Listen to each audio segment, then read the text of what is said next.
Actually, I want to ask you a little bit about that because I don't want our conversation to simply be about work and home, kind of a Mhm. very simple liberal, kind of understanding of these two spheres, but really ask you kind of more generally about, what sort of like animates the kind of legacy that you'd like to leave. I was deeply inspired by my dad's work in life. And this is, environment, sustainability, women development, all of this was part of our always discussion at home. I've seen it through my dad's work. The impact I'm trying to leave is being part of the environmental shift and development in the region. For example, the Gulf, you see as many expats come and go. Sometimes, you need to make sure that what's best for the country and us, as Arabs, as humans, is done.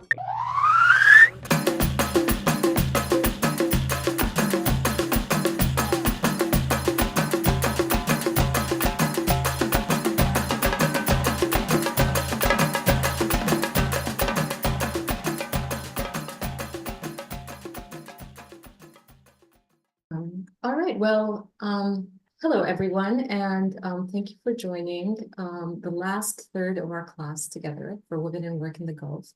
I am so pleased today to be introducing a very special person, somebody who has worked in environmental consulting in Dubai for the last 20 years, and so has a lot of experience in that area.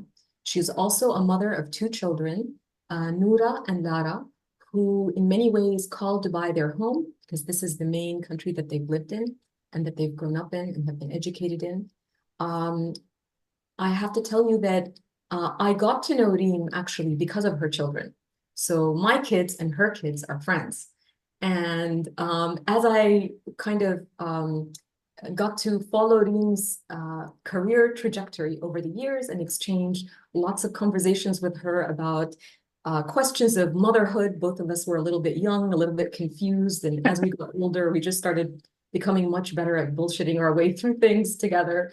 And then late last year, she made a decision to move to the United States, where she is now creating a new life for her and her children there. And I am really grateful to Reem for joining our class because I think she can do two things for us today. The first is share a little bit about her professional experience. This is a particular area that I think that could be of interest to many of you in the room, but also gives us an insight into what kinds of careers are available for women in the region. And I think in telling us a little bit about her work, she can also weave in aspects of her own experience, not only with family formation, but also with migration. And what does it mean for somebody to think about how one does work while also being on the move? I think a second part that would be really interesting for many of us is really kind of reflecting on this current moment that we're living in. Reem is also Palestinian, who has family in Jordan, but also in Gaza. And I think for many of us who are kind of witnessing this moment and trying to make sense of what does it mean to stand in solidarity with, or to think about how lives can be playing out in different regions in interconnected ways, I think Reem can also have some potential insights and conversation starter for us so that we can continue the conversation together as a class. So with that, I'd like to invite Reem to join us and maybe tell us a little bit about herself, maybe particularly, starting off with kind of your area of expertise in environmental consulting. And I'll be your research assistant. So you just tell me when you want me to press the button, and I'm very happy to share a screen. Sure. Thank you, May. Thank you so much. And thank you for this opportunity and also meeting your amazing students. Hi, everyone. My name is Reem, and I'm an environmental consultant. I have been in this career for 20 years. And the decision that made me decide to enter into this field uh, is inspired by my dad's life and work. And also, it's a field that once I started university, I was just automatically drawn to it. It was like just a calling to study environmental health and public health. That was almost, 24 years ago. Um, since then, I have been holding different jobs across different sectors and regions. So I've worked in the Gulf, all the countries in the Gulf, Levant, North Africa, such as Egypt, also Central Asia, Azerbaijan, Uzbekistan, and Southeast Asia, countries like Indonesia, Vietnam. So I'm blessed that I had this international experience and exposure on different projects. May, could you please share the first slide? So just to simplify it, I've just put my career on a timeline just to show where I started and the, just like the key factors that made me move within my career. So I started work just after graduation, and I took a full-time job, consultancy firm in Jordan, that's EcoConsult. And then after a year, I've relocated. That was my, at that time, my third relocation in my life. So I relocated from Jordan to Dubai. And the reason that made me relocate is I got married and I moved to Dubai to be with my husband at that time. Also, all of these are in the consultancy area, environmental consultancy. But as you can see, I've shifted from full-time to part-time or full-time working remotely, office-based. As you can see, for example, when I had Lara, my first child, number one, in 2011, I just couldn't go back to work. It was very hard for me. So I took a very long maternity, still couldn't go back. So I decided to leave my full-time job at Dome. And I was lucky enough that my previous boss started his own company and asked me to work with him. At that time, he said full-time from home, remotely. And at that time, that concept didn't exist. That was way before COVID. So I took that job because it was just perfect. It suited my life. The circumstances allowed me to be available with my child and also pursue my career. So after that, I wanted to grow my family, give more time to my child, and then we wanted to have another child. So I've quit the full-time job and I started freelancing. So that took just to give me more time, but turned out to be a very successful business. When I ran my own operations, I was lucky enough that it turned out to be like a very busy times for me. I was telling May that at that time, I've worked with my existing clients who had also already worked with me. I established trust and everything, but then just winning new clients at that time, just being a freelance was not very common. So you had to really work hard in, gaining new clients' trust and just, asking them to try this new way of work and just to prove to them that it works. So I took a few years, let's say, just freelancing, working at my own pace. And then in 2023, I've decided to go back. Why did I decide to go back to full-time? Two reasons is one, globally, the whole world witnessed huge economic crisis, and it just became very hard to just maintain a stable income through my freelance. So that was the main driver for me to go back. And at that time, my children were already at an age, they're more independent. They don't need me. They need me less. They go to school longer hours, activities. So I had the chance to go back to full time. And just before moving to the US here, I moved early this year. I moved to a multinational, which was always my dream to work in a multinational company, which is Mott McDonald. I was the environmental lead for the Middle East region, working across different sectors. So throughout my career, I had the chance to work on amazing projects, interesting projects, as I said, across different regions. One of the projects that was very dear to my heart is 2 wind farm projects in Azerbaijan, which I worked on from 2019 to 2023. I've put few pictures of the site. My work usually starts before developing the facility or the power plant or the project. So we go to there where it's a greenfield site, there's nothing untouched, and we do the social environmental assessments, surveys, due diligences, and we do these scientific-based studies that the outcome, we try to mitigate or control any kind of impact that might arise from the project. So as you can see, this is the project site in one of the project sites in Azerbaijan. As you can see from the first look, it looks like barren, there's nothing. But interestingly enough, this is one of the most rich sites in terms of biodiversity, social, and archaeology. As you can see, we found more than 40 archaeological sites. That's the picture in the middle. We found a lot of these, and definitely we had to go through this very long permitting process with the government and ensuring we have experts, local experts, to ensure that we do not disturb or damage any of these sites during the entire life cycle of the project. We also found evidence of human use. So these areas were being used for herding, and so we found lots of, like you could see here, this is a structure for water harvesting used by the shepherds or the herders in the area. So we also had the social aspect where we had to also compensate any users of the land, whether formal or informal users, and ensure that we have this dialogue and consultation with the local community, that they're on board, we're not impacting them in any way. May, if you can go to the next slide, please. Yeah, so as you can see, the reason I put this picture, interestingly, this is the same site. The ones on as you can see, the ones in March, spring, the area just becomes very green. So it's very seasonal.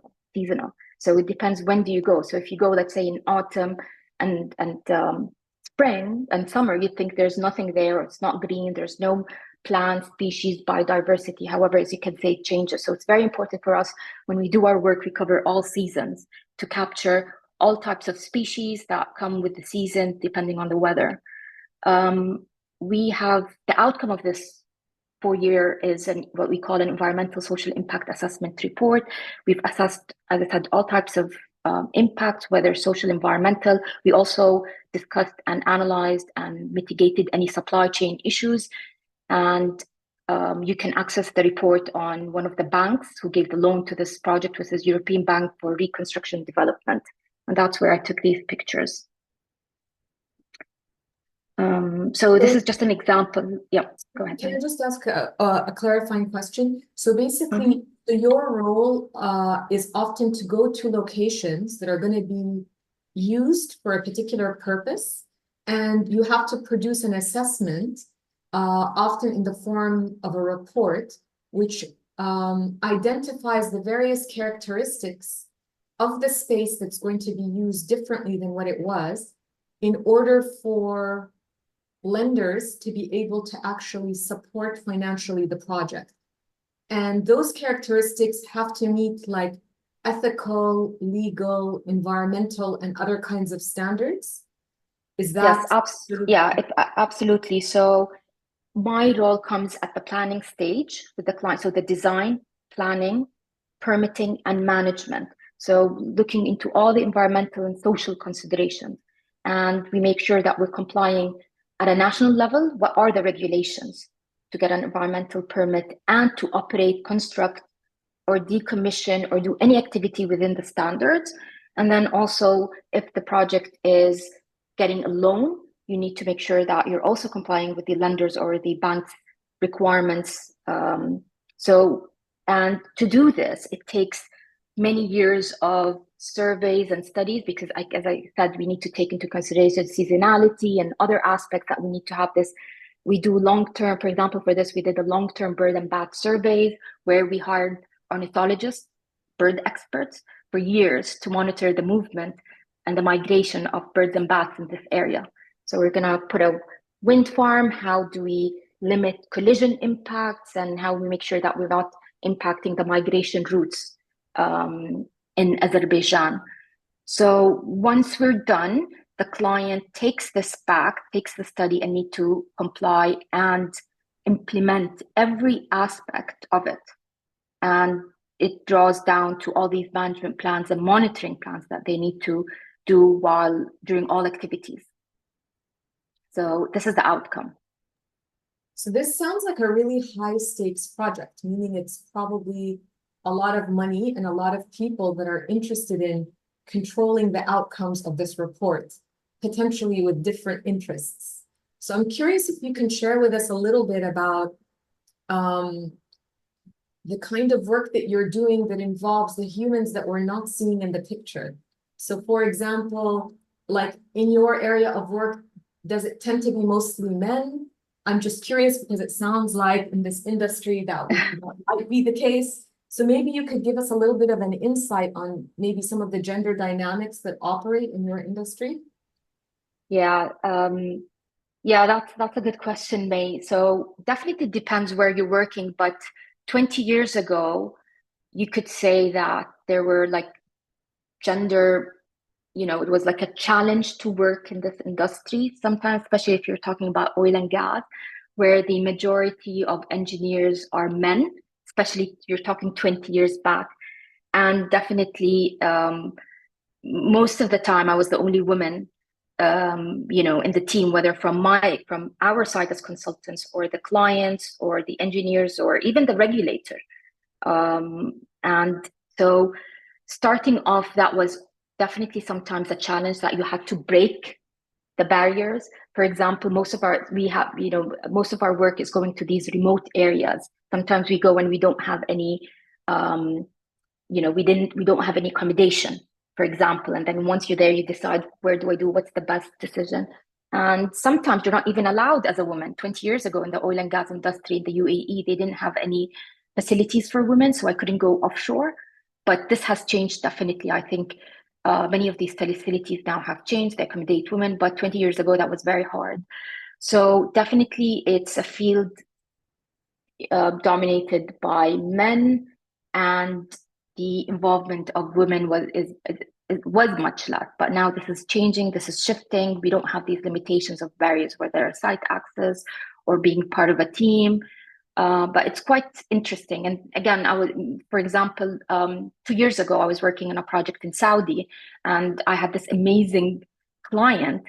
And every time I went to site with him, and we'd go to remote areas, moving from Tabuk to Neom, I don't know, and we have to stay in like a very one-star furnished apartment hotels because we couldn't find any hotels, and he couldn't get it. He's like, "Why do you do this? Why do you leave your family and come do this?" He said, "Like, I appreciate what you do, but so definitely certain cultures, it was breaking the barrier and the norms. Like, yeah, I said, yeah, but I can't leave all the fun for the men. I have to be part of it, you know?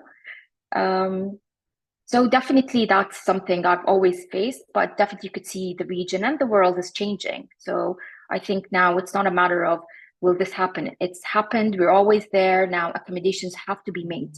This is part of the regulations also and standards. That's great. So also, Reem, I was wondering if you could, you had mentioned, for example, that in a lot of the work that you've been doing in the last 20 years required you to travel to a variety of locations, both within kind of the Gulf, the Arab region more broadly, but also to other parts of the world, including like South Asia, for example. But in some ways, your own experience with travel and crossing borders preceded your professional career. And you started your kind of professional timeline with Jordan, but actually prior to coming to Dubai, you had lived in multiple places before you were in Jordan. Can you give us a little bit of an insight into what that was like? And in particular, in your own educational journey, like prior to university, what was that like? Sure. So I was born and raised in Baghdad, Iraq. So I lived there for a few years. And at that time, I've witnessed the Iraq and Iran war during the whole years I've lived there. And then because the nature of my dad's work, he was working with the UN, and given that the region always faced wars and conflicts, we had to always relocate with my dad's job where they thought it's safe for us to stay. So during I think the 1990s, early 1990s, we had to relocate to Jordan because of the first Gulf War. So that was my first permanent relocation where I had to leave what I called home, because I love like, my memory of Baghdad is beautiful, and I do consider it home.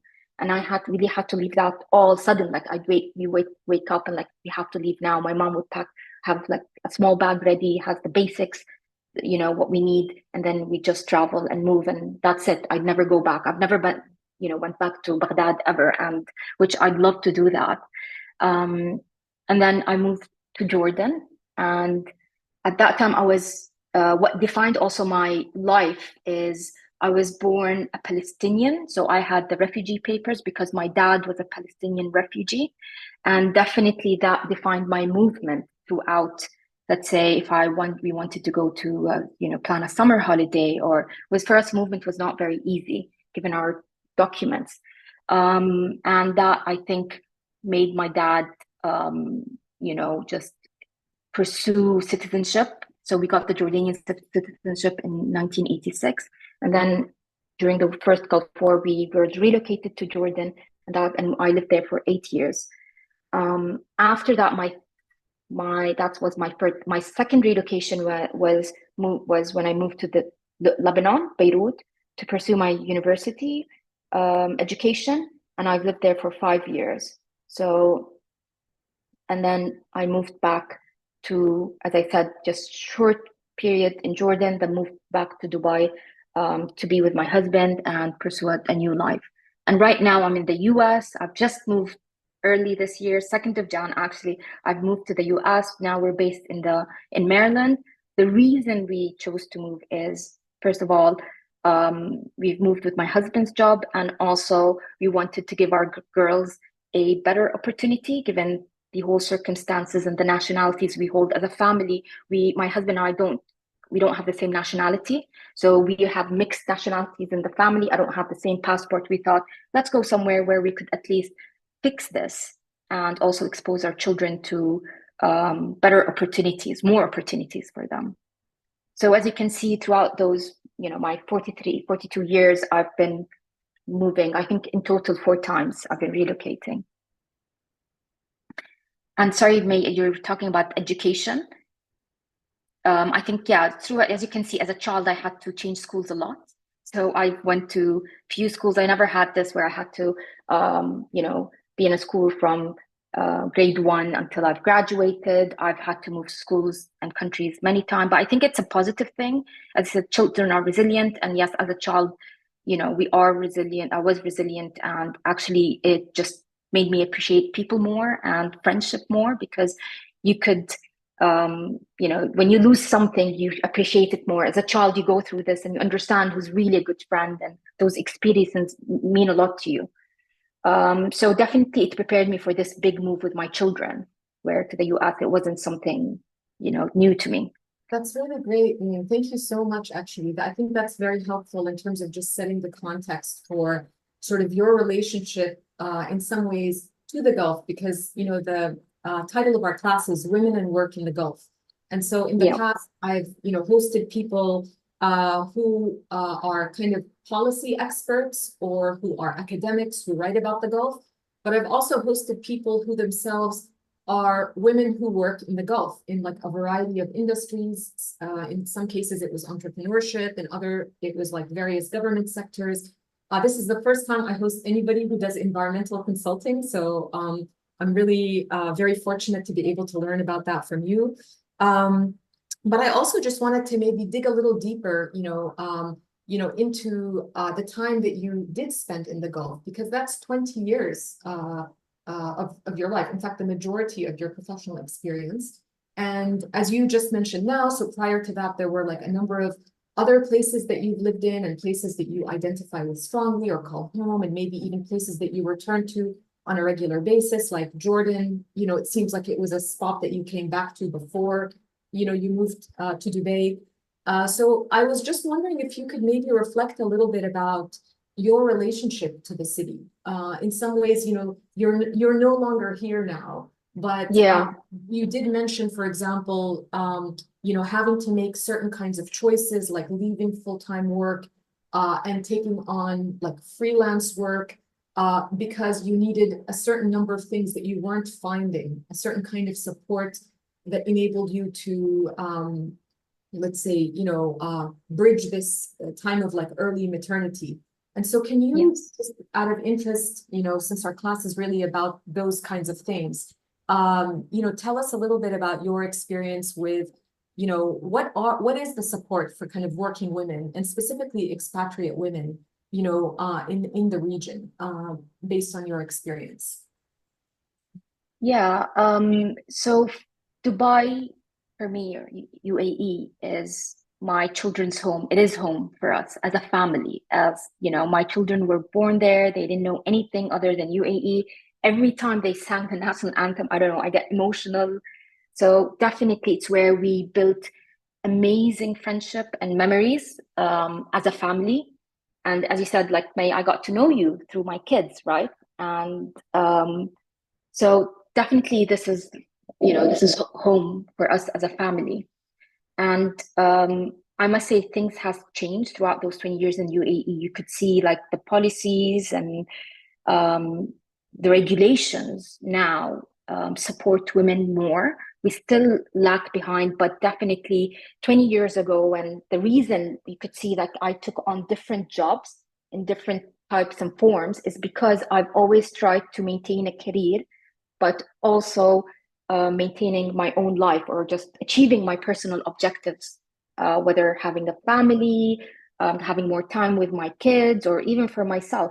So I had to be very creative. I was blessed enough that I managed to freelance because I've worked for many years. I've established contacts and clients, and a good reputation would help me build up my freelance and own operations. But definitely, in terms of support as an expat, what we lacked is definitely family support, where someone you could leave the kids or can help you with the kids. Definitely, Dubai is an expensive city that not always you could just put them in nurseries or you had to think. And definitely, we can't do without full-time help. Definitely, that's one of the things we had to do.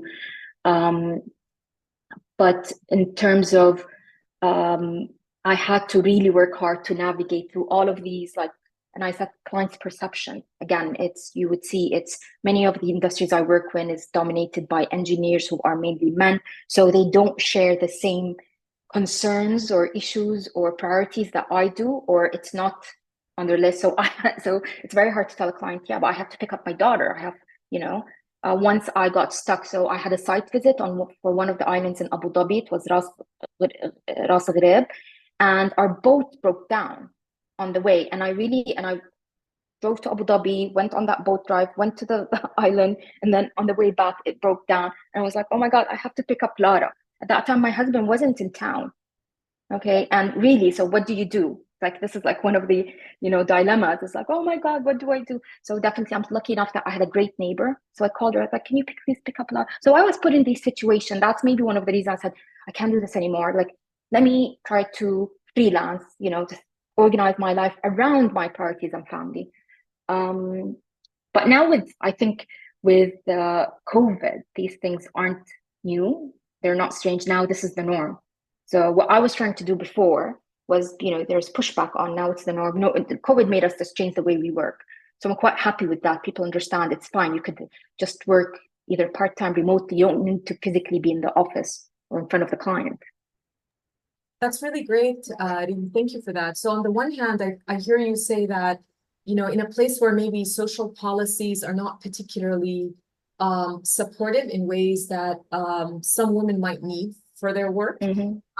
But there is a kind of space that you've developed through your social networks and creating a support system that relies on people in your network, whether they're neighbors or friends or something like that, that can kind of help bridge that.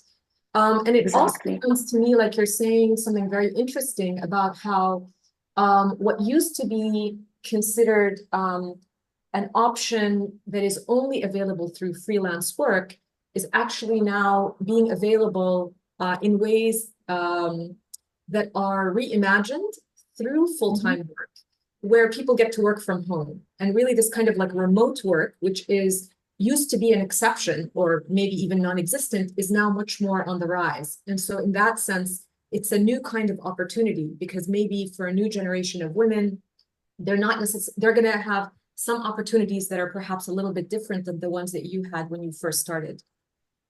Definitely, definitely. This will help lots of women. And also, not only COVID and that new type of work that everyone accepts now, I think people's perception mentality has changed also. You could see it in the new generation. Like the men are a bit more, their way of thinking, like family does come first. So I think also you could see the change of, first of all, you have the new generation who might have different perceptions, more advanced or more family is a priority. And then you could see maybe the older generations, this has changed because of the, let's say, like, because policy is changing, people are pushing, and they could see that this is, this is a hot topic also. Everyone's difficult, like environment sustainability is a hot topic, but also women in the working force is a hot topic. Like what could be done to also, especially in the Arab region where we fall short with these support system, or that comes usually from the governments. Sometimes it needs that push. We don't have it. Maybe in some countries in the Gulf, it's provided for the public sector. However, still the private lack. So let's say the maternity leave, it is different for private to public, where we still have that 45 days, I think. I'm not sure if it's changed recently. So I think there's a push now, and it's a hot topic that government eventually will have to take this into consideration and just do more, just facilitate that for women in general and for men who I honestly are very involved in their families, because that should be the case. It shouldn't be only women. Like men should also think of their families and their children and how to accommodate it, and the pick up, drop off. It's not only women, but you could see it now more. Yeah, that's great. I love your optimism, Reem. I hope that hope that this is actually true. And maybe I have one last question, and then we'll open it up. Yeah. Just if anybody is starting to think about something that they want to ask Reem, this is like a really good time to start thinking about what that is. If you feel like typing it into the little box, please do. If you don't and you'd rather ask it yourself, that's totally fine. I'm just going to ask you to please just put the little hand icon up to let me know so that I can take people in turn. So I guess my last question, Reem, is, you had mentioned something very interesting, which is really, so part of the consideration of kind of leaving full-time work and taking on freelance work for a while was a kind of comfort or security, in the sense that you had already a set of clients that knew you, that trusted you. So, in some ways, you're already working with that advantage.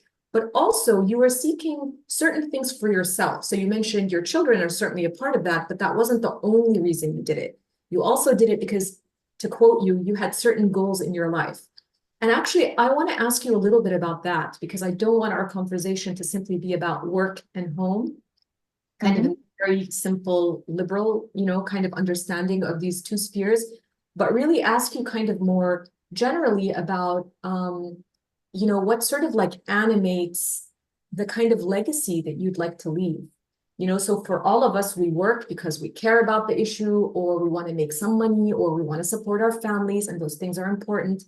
But sometimes there's also these like broader questions of like, what am I doing? Or whose legacy am I trying to live up to or extend? And I was wondering if you could share something from your experience that kind of gives us an idea into, that aspect of your life. Yeah, that's a very good question, May. I think for me, it's always been my dad's legacy, continuing my dad's legacy. As I said, I was deeply inspired by my dad's work in life.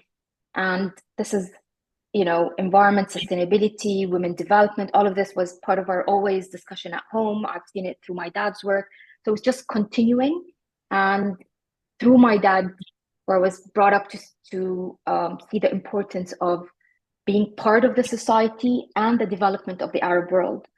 I think that's my aim, or that's the impact I'm trying to leave, is being part of the environmental shift and development in the region, where due to many factors always put us a step behind. Remember, we're a region that faced many wars and conflicts. We're always in this, so definitely environment takes a step back. Also, for example, the Gulf, you see as many expats come and go. Sometimes you need to make sure that what's best for the country and us, whether from this, as Arabs, as humans, is done for a project or for a country, helping, for example, Saudi to decarbonize, or just, just to diverse their energy mix. It's something, honestly, I'm just very honored to be part of it. And it just makes me, fully excited to be part of this journey. As I said, you don't have many women doing it, and we're not part of that heavily. And definitely through the years, I've seen that change, but definitely it's something I'm always, been proud and I aim to be part of. Oh, that's great. Okay, well, I'm going to open it up now, and I'm just going to end with this last. There was one slide. Yeah, I've just put these pictures. So of my dad, he passed in 2022, passed away.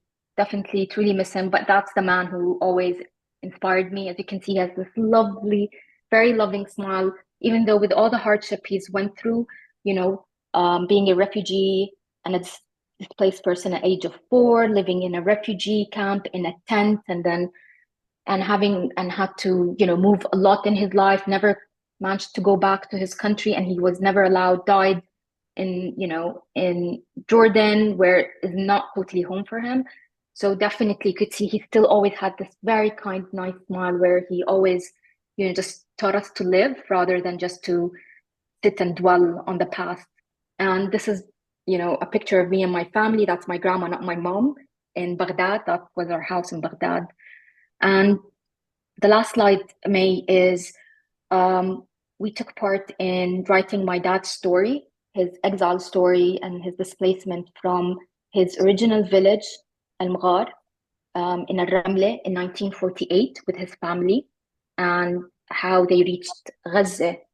And so this is an idea by Dima Al-Alami, which we took part in. So we wrote my dad's story, my siblings and I. So we're very proud of that. And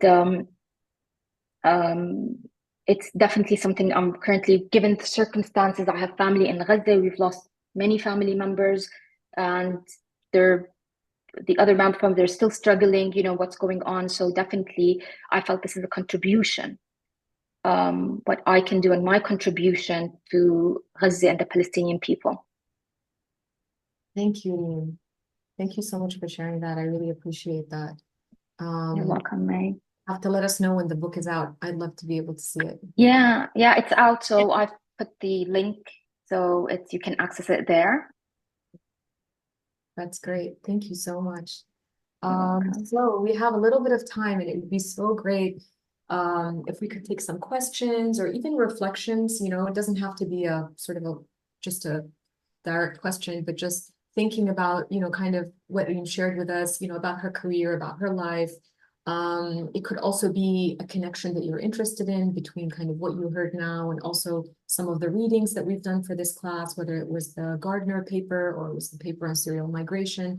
But this is really kind of a good moment to try to synthesize some of those things.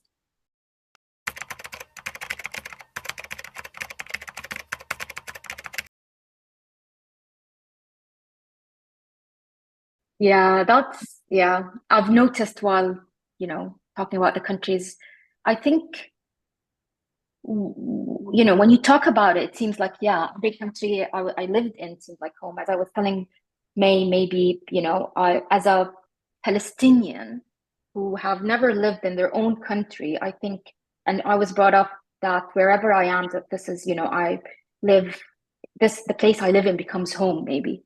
So I always, wherever I go, I establish this connection with the country, with the people, with the culture, and I just become part of it. But I think, as I said, maybe Dubai for me is my family's home, because in my children's eye, that's home for them. And we all love it. And that's where I had my children, my memories, my true friendship, my friendships. And for me, growing up, maybe, as I was born and raised in Iraq, and beautiful memories. So I think for me it's Iraq as individually, but as a family, as me with my family, it's definitely Dubai.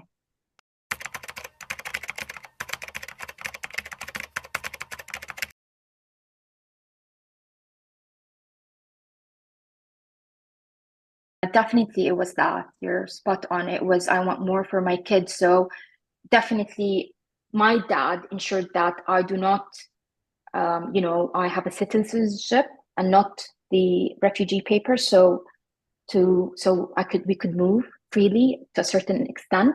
And now I want what's even something better for my children is definitely having a citizenship where it allows them, you know, better movement, you know, accessing more countries, traveling without having to apply for visas and stopping and all of this, you know, nonsense that certain nationalities have to go through. So you always inspire to do better for your kids than, you know, your parents do the best they can, and then you take that. That's your starting point, and then you move on. So definitely the move is partly giving this better opportunity for my children. As I said, they're Egyptian. They have Egyptian citizenship. I have Jordanian. There's nothing on their passport that says I'm their mother. You know, I always have this paper with me, and I have the birth certificate, and I can't get the Egyptian nationality because that means um, I have to just leave my Jordanian citizenship, which I don't want to because that's, you know, that's my identity also. So you're spot on. It is for that, better opportunities for the kids in terms of movement and everything. And just to clarify, Reem, so as a Jordanian mother, you can't pass your citizenship on to your children, right? No, I can't. Yeah. So Levant, mainly Jordan, Syria, Lebanon, we cannot give our nationality to our children, which makes it more complicated. So my children can never work in Jordan because it's very hard. If you're not a Jordanian, you won't be, they won't have equal opportunities, even though their mother, they love Jordan. My kids love Jordan. But in my country, they can't take these opportunities. In their country, they've been born and raised in Dubai. I think it'll be very hard for them, maybe at university, to go back to Egypt. I don't think that's easy to navigate. So we said, okay, let's be global citizens. Let's move, give the better opportunity, open the world for our kids. And then they can choose. They can go back to Egypt, Dubai. I think right now, when you ask them, they say, oh, we want to go back to Dubai. Let's see in a few years if that's still the case.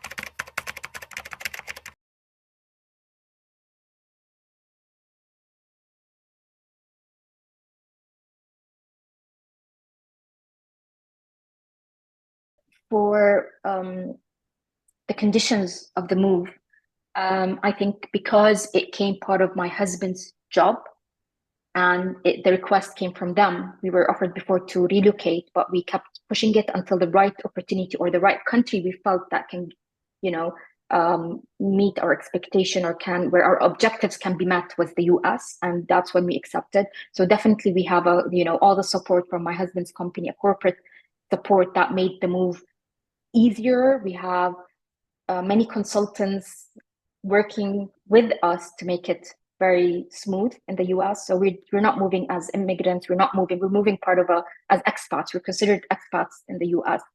And because the laws in the US allow you to eventually be a citizen, following the rules they have, it is worth, giving this a chance.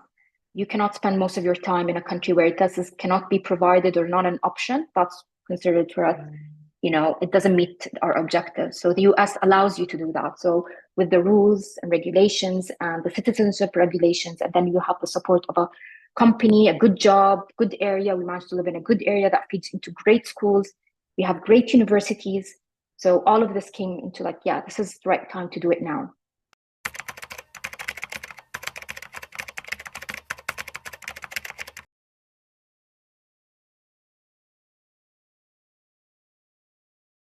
The conditions we had, it is very hard to get, an Arab citizenship, but we had it through my dad's work.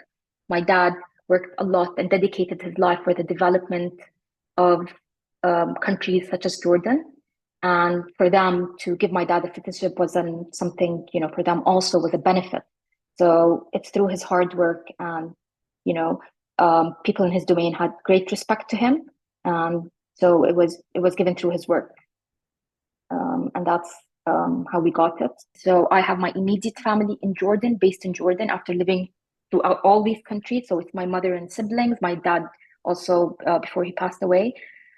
So that gives me, so when I say home, it's because I'm going to my family, Other than that, my rest of my family lives in Gaza. So my heart is in Gaza because that's the rest of my family, my aunts, uncles, cousins, the entire family, But home is also where your my immediate family is. So as you can see, I'm split between these countries. Talking to you just made me realize this is home, this is home, this. And so definitely after this call, I need to reflect and, but maybe that's a good thing, right? Because we're humans. Even though I do have a cause, it's not like I live my life just for, we're humans, we live a normal life. And then we're full of emotions. You live in this country, you're happy, but then your heart is with your family. And it's just like, with anyone else.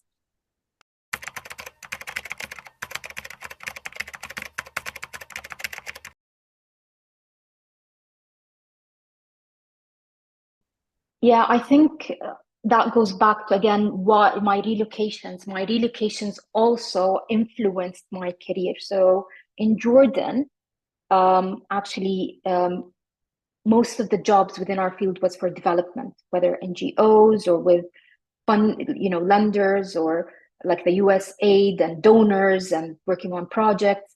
So definitely that would have been maybe my path. But because I knew I was going to the Gulf, because at that time Ahmed was my husband, was my boyfriend, and knew eventually I will get married, we'll be together. I cannot move without getting married, so it was in the plan. And I knew if I took that path, it would be very hard for me to find a job in Dubai, as a fresh grad. So that really influenced my decision. I was lucky enough to get a job in a consultancy. Usually consultancy firms do not hire, fresh grads or juniors, very hard. But I was lucky enough to get a good job there. And then when I came, paved the way to start also in a consultancy, because I didn't have that option. Like, you don't have many NGOs or development work. You're talking about rich countries that do not need these type of work. And so that what influenced mainly my career. It was strategic. That's really great, Reem. Thank you so much for that. And also, just a kind of a forward-looking nod. So, we spent most of our call talking about what you've already done, which is like super impressive. 20 years of work in this area, and now that you're in the U.S., maybe primarily because of considerations that have to do with your family, but you also have something slow cooking in the back burner that is leading you to also a new kind of direction, in your professional life. You maybe want to share a little bit about that with us? Yes. So I think I'll be taking this time in the US to work on self-development. So part of it, my education, which I've always wanted to pursue my master's and hopefully my PhD. And I've never done that because I married young, had to move. And then all the decisions I made with my husband is something I do want. But now I think, so I've delayed the self-development in terms of education and also in terms of pursuing other passions, mainly more into the social and human rights aspect, which interests me a lot. And that's what I'm going to be exploring in US. So yeah, so I've started now a short course with MIT. I'm doing a short course, and then now I'm exploring master's options here. And then also I'll be exploring that different types of jobs, just going into more of the human rights if I can. So it will be mainly focused on me as self-development and achieving some of the goals I had that I put on hold for certain reasons. I think it could be achieved in the US. Hopefully. I hope so. Yeah, I really hope so. As long as we don't make friends that are better than us here in the US. Never, May, never. As long as we stay like that. Just kidding. But only kidding, really. I can't thank you enough, Reem, really, for this. And I think, just even a kind of really heartfelt just walkthrough of what it's like to kind of think about one's work in relation to life, so whether it's, considerations that have to do with family, or in your case, like a spouse, a partner that you're in a way thinking with, moving with, but also to hear about the kind of migration trajectory that you shared with us that actually spanned so many kind of categories that are often really viewed as distinct, So for example, refugee, immigrant, serial migrant. And then the most interesting thing that I heard you say towards the very end is, we relocated as expats. And expatriation, at least historically, has been a kind of term that's been used to describe, people who relocate temporarily from countries of the global north to various locations in the global south. And in your particular case, it's reversed, right? And so it's just really interesting to think how, in some ways, even in the span of like one lifetime, one can really actually move around the world in very different kinds of ways, depending on all these considerations that you brought up of profession, of citizenship, also of like future imagination, like what you want for yourself, what you want for your children. So honestly, I can't thank you enough for kind of just like sharing with us a really real life example of what it means to live having to kind of think about all those things and also, dream of a better future. And I'm also particularly grateful to you for sharing this book, that you just mentioned about your dad, and I really look forward to, inshallah, getting a copy. Thank you, May, and thank you, everyone. Thank you for having me. Thank you for listening. And honestly, I'm also super grateful that I got a chance to meet you all, May students. And thank you.